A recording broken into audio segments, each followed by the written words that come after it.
শুধু বাপজানের নাম আর ভাই বোনের নাম ছাড়া আর যেন কোনো ইতিহাস নেই, আর যেন কোনো শিক্ষা নেই, এইভাবে জোর করে এক ভয়ঙ্কর ফ্যাসিবাদী দুঃশাসনের রাষ্ট্র তৈরি করেছে।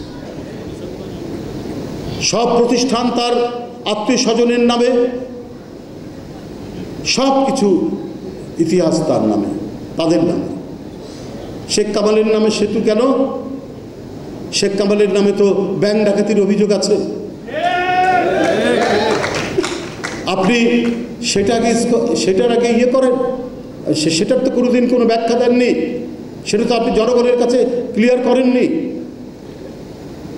আপনার গোটা পরিবারের মধ্যে একটা সৎ মানুষ আজ পর্যন্ত খুঁজে পাওয়া যায়নি। ইংল্যান্ডের যে ভাগ্নি আপনার এমপি হয়েছে, যেখানে প্রতি পদে পদে স্বচ্ছতা এবং জবাবদিহিতা আছে, আপনি তাকেও ফ্ল্যাট কিনে দিয়েছেন আপনার ব্যবসায়ীদের দ্বারা, তাকেও দিয়েছেন, তার ছোট বোন রূপন্তীকেও দিয়েছেন।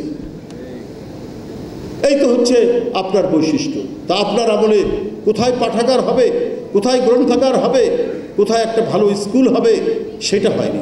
আর আপনার ফ্লাইওভার দেখায়, মেগা প্রজেক্ট দেখায়, কিন্তু হাসপাতাল আর স্কুল ধ্বংস করে দেয়। ইন্দোনেশিয়া থেকে শুরু করে মধ্যপ্রাচ্য থেকে শুরু করে বিভিন্ন জায়গায় শুধু বড় বড়, যেখান থেকে টাকা মারা যাবে, যেখান থেকে টাকা